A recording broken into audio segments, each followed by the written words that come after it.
Di tempat ini, ilmu pengetahuan tidak digunakan untuk menyelamatkan nyawa, melainkan untuk menghancurkannya. Di balik dinding beton dan kawat berduri, manusia dijadikan objek uji, tanpa nama, tanpa belas kasihan. Selama puluhan tahun, dunia memilih menutup mata, bukan karena tidak tahu, tetapi karena kebenaran ini terlalu gelap untuk dihadapi. Ini bukan cerita horor fiksi, ini bukan propaganda perang. Inilah kisah Unit 731, Laboratorium Rahasia Kekaisaran Jepang, tempat sains kehilangan nuraninya, dan sejarah mencatat salah satu kejahatan paling sunyi dalam Perang Dunia.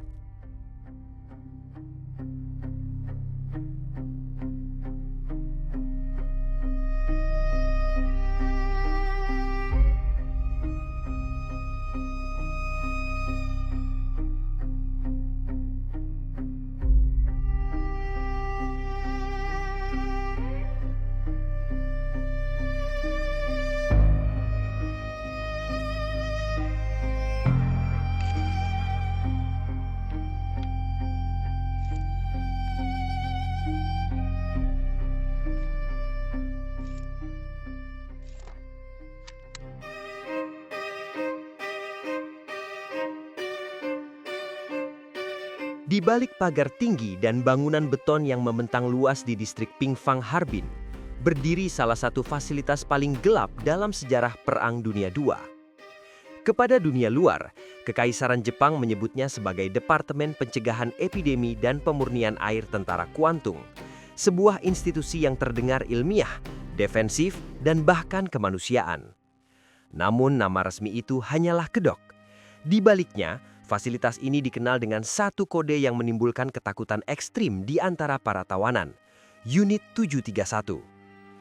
Unit ini bukan rumah sakit, bukan pusat riset kesehatan, melainkan laboratorium militer rahasia yang didedikasikan untuk pengembangan senjata biologis dan kimia dengan manusia hidup sebagai objek uji coba.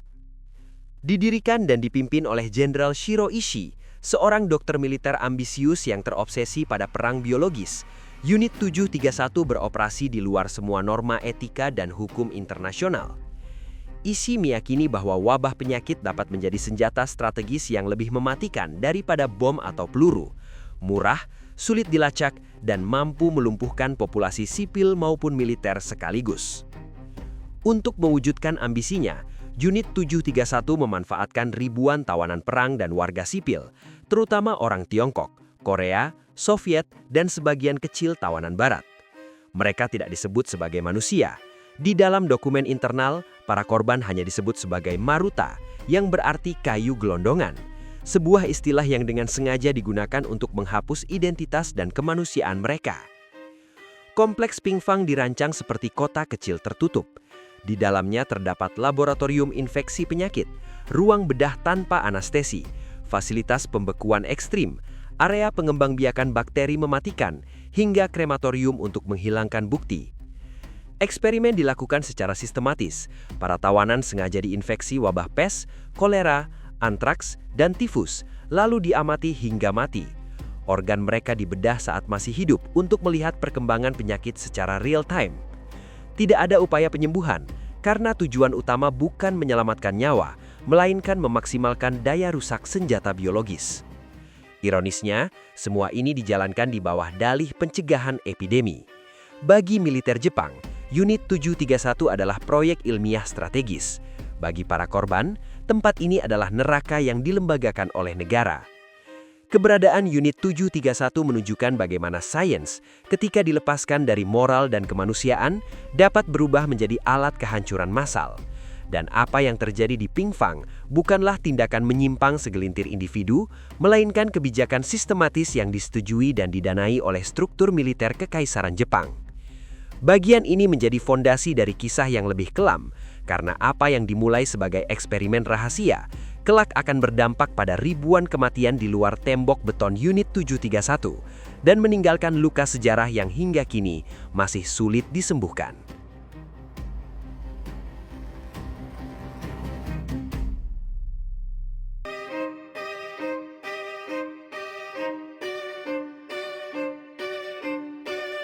Di balik setiap mesin kekejaman berskala besar, selalu ada satu sosok yang merancang, menggerakkan, dan membenarkannya. Dalam kasus Unit 731, sosok itu bernama Jenderal Shiro Ishii.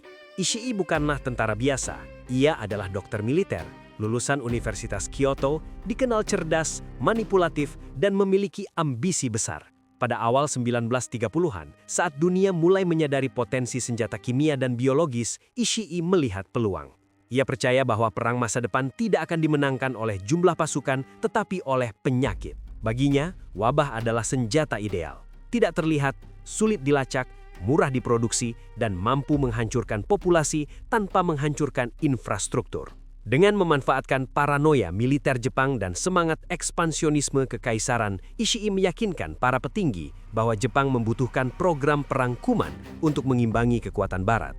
Ia melakukan perjalanan ke Eropa dan Uni Soviet mempelajari riset senjata biologis negara lain, lalu kembali dengan satu kesimpulan ekstrim.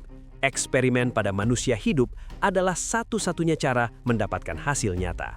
Maka lahirlah Unit 731. Di bawah kepemimpinannya, Ishii membangun sistem yang sangat terorganisir, bukan sekedar laboratorium, melainkan industri eksperimen manusia. Ia merekrut ilmuwan muda, dokter dan perwira medis, menawarkan mereka karir cepat, fasilitas lengkap, dan perlindungan penuh dari hukum. Namun, kemajuan ilmiah itu dibayar dengan harga kemanusiaan yang mengerikan. Para tawanan perang dan warga sipil, mayoritas Tiongkok dan serta Korea, Soviet dan Mongol, tidak pernah diperlakukan sebagai manusia. Dalam laporan internal, mereka hanya disebut sebagai maruta, yang berarti batang kayu. Sebuah istilah yang disengaja, dingin, dan dehumanisasi total. Dengan satu kata itu, Ishii menghapus nama, identitas, hak hidup. Maruta boleh dibedah hidup-hidup. Maruta boleh dibekukan hingga anggota tubuhnya hancur. Maruta boleh diinjeksi penyakit mematikan, lalu diamati hingga mati. Ishii tidak hanya membiarkan kekejaman ini terjadi, ia mengaturnya secara metodis. Eksperimen harus dilakukan tanpa anestesi agar data tidak terdistorsi. Otopsi dilakukan saat jantung masih berdetak. Anak-anak dan perempuan hamil tidak dikecualikan, karena bagi Ishii mereka hanyalah variabel penelitian.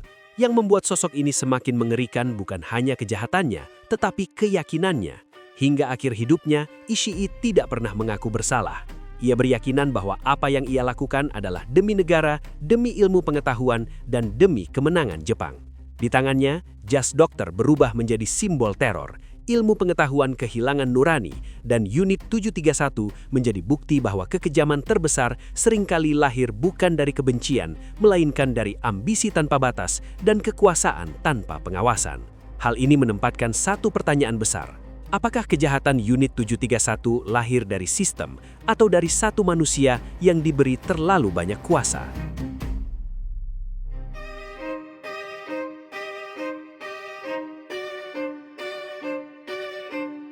Eksperimen yang dilakukan Unit 731 tidak ditujukan untuk penyembuhan, bukan pula untuk pemahaman medis demi kemanusiaan. Tujuannya satu, mengubah tubuh manusia menjadi medan uji senjata biologis dan batas daya tahan fisik.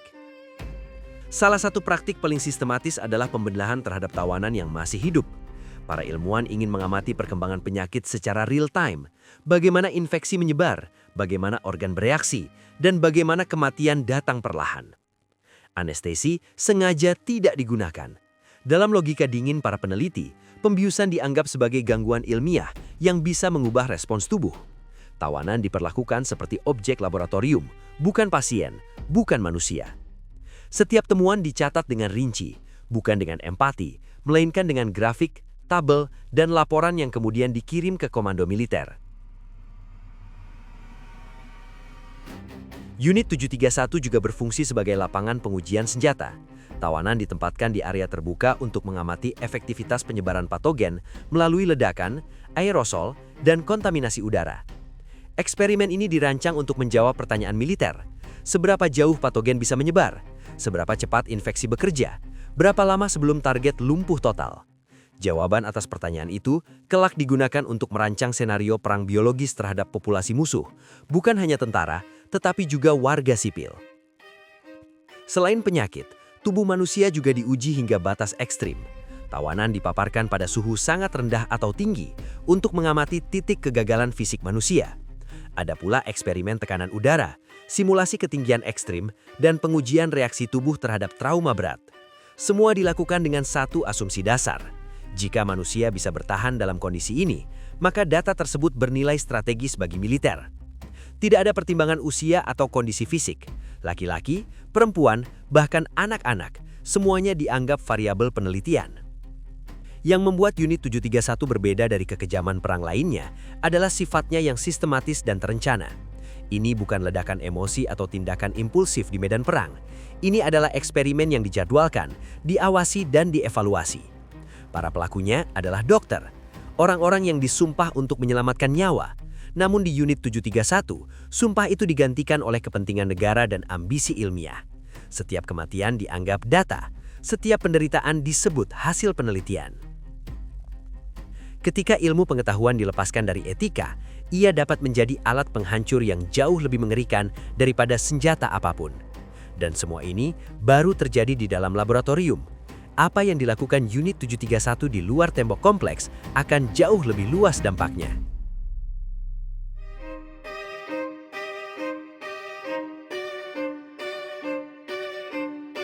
Jika laboratorium Unit 731 adalah tempat senjata diuji, maka desa-desa dan kota-kota Tiongkok adalah medan percobaannya.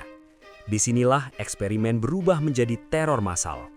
Unit 731 tidak berhenti pada penelitian tertutup. Mereka membawa hasil eksperimen itu ke dunia nyata, menjadikan populasi sipil sebagai target hidup dalam uji coba perang biologis skala besar, sesuatu yang belum pernah terjadi sebelumnya dalam sejarah modern. Angkatan Udara Kekaisaran Jepang menjatuhkan bom keramik dari pesawat. Bukan berisi bahan peledak konvensional, melainkan kutu dan serangga yang telah terinfeksi wabah pes, kolera, dan tipus. Begitu bom pecah di udara, isinya menyebar ke tanah, sumber air, dan permukiman penduduk. Tidak ada suara ledakan besar, tidak ada peringatan. Yang muncul hanyalah penyakit, perlahan, senyap, dan mematikan.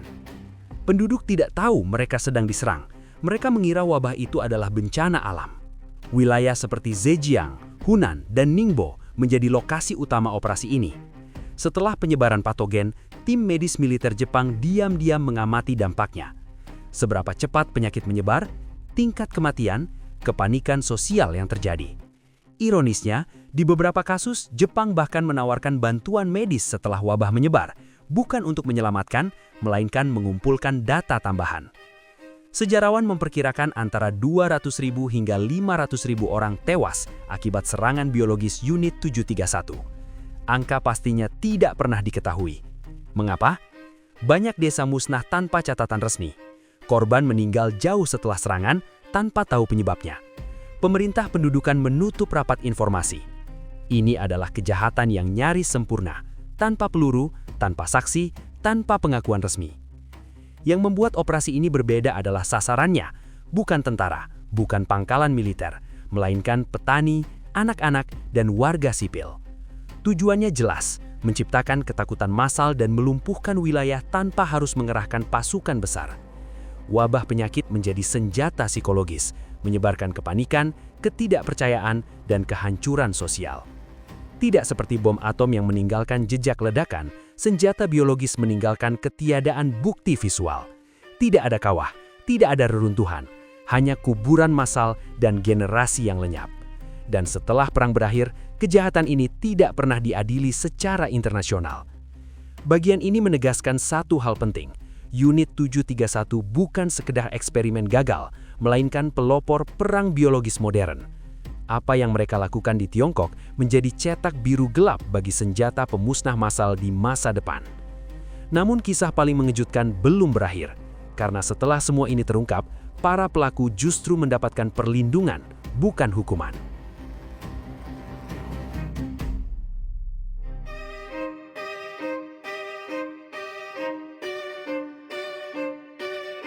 Agustus 1945. Ketika Kekaisaran Jepang berada di ambang kekalahan, perintah terakhir dikirim ke Harbin. Hapus semuanya. Unit 731 tidak dievakuasi. Mereka dilenyapkan. Dalam hitungan hari, Kompleks Pingfang yang luas berubah menjadi lautan api. Laboratorium diledakkan, dokumen dibakar, peralatan dihancurkan. Namun langkah paling mengerikan bukanlah penghancuran bangunan, melainkan pembunuhan sistematis terhadap sisa tawanan hidup, pria, wanita, dan anak-anak yang sebelumnya digunakan sebagai objek eksperimen, dieksekusi agar tidak ada saksi yang tersisa. Banyak di antaranya dibunuh dengan suntikan mematikan atau ditembak massal. Mereka tidak pernah tercatat sebagai korban perang. Mereka dihapus dari sejarah sebelum sempat bersuara. Secara logika, kejahatan sebesar ini seharusnya berakhir di pengadilan internasional. Namun kenyataan berkata sebaliknya. Saat pasukan Amerika memasuki Jepang, sebuah kesepakatan diam-diam terjadi. Intelijen AS menyadari bahwa data eksperimen Unit 731, meskipun diperoleh secara brutal, memiliki nilai strategis besar dalam pengembangan senjata biologis era Perang Dingin. Hasilnya adalah pengkhianatan terhadap keadilan. Jenderal Shiro Ishii dan para ilmuwannya diberikan imunitas hukum penuh oleh Amerika Serikat. Tidak ada pengadilan, tidak ada dakwaan, tidak ada hukuman. Sebagai gantinya, mereka menyerahkan seluruh data riset, data yang dikumpulkan dari penderitaan ribuan manusia. Ironisnya, sementara dokter Nazi diadili di pengadilan Nuremberg, para pelaku Unit 731 bebas tanpa celah. Lebih dari itu, banyak dari mereka menjadi profesor universitas ternama, memimpin perusahaan farmasi besar, menduduki posisi penting dalam sistem kesehatan Jepang pasca perang. Mereka membangun karier di atas data yang diperoleh dari kejahatan terhadap manusia. Korban tidak pernah mendapat pengakuan resmi. Tidak ada kompensasi, tidak ada permintaan maaf negara selama puluhan tahun. Selama dekade-dekade setelah perang, keberadaan Unit 731 nyaris tidak diajarkan di Jepang. Arsip ditutup, diskusi dibungkam. Para korban, terutama dari Tiongkok dan Korea, harus berjuang sendiri untuk membuat dunia mau mendengarkan. Baru pada akhir abad ke-20, kebenaran mulai muncul melalui kesaksian mantan anggota dan dokumen yang bocor. Namun hingga hari ini, keadilan tetap timpang. Unit 731 bukan hanya kisah tentang kekejaman masa lalu. Ia adalah peringatan tentang bagaimana ilmu pengetahuan tanpa etika bisa berubah menjadi alat pemusnah, dan bagaimana kepentingan geopolitik mampu mengubur keadilan. Bangunan Pingfang memang telah runtuh, namun bayangannya masih menghantui dunia modern. Dalam perdebatan tentang senjata biologis, eksperimen manusia, dan batas moral sains, sejarah mungkin bisa dihancurkan dengan api, namun kebenaran selalu menemukan jalannya kembali ke permukaan. Hari ini, Kompleks Pingfang tidak lagi menjadi laboratorium kematian. Ia berubah menjadi monumen peringatan, bukan untuk membalas, tetapi untuk mengingat. Setiap dinding yang tersisa, setiap nama yang tak pernah tercatat, menjadi pengingat tentang titik di mana ilmu pengetahuan digunakan tanpa empati dan kekuasaan berjalan tanpa batas moral. Unit 731 mengajarkan satu pelajaran pahit, bahwa kemajuan teknologi tanpa nurani dapat melahirkan penghancuran yang tak terbayangkan. Selama manusia masih berperang, selama kekuasaan masih bisa membungkam kebenaran, kisah seperti ini selalu berisiko terulang, dengan wajah dan nama yang berbeda. Mengingat bukan berarti membuka luka lama. Mengingat adalah cara paling jujur untuk memastikan luka itu tidak tercipta kembali.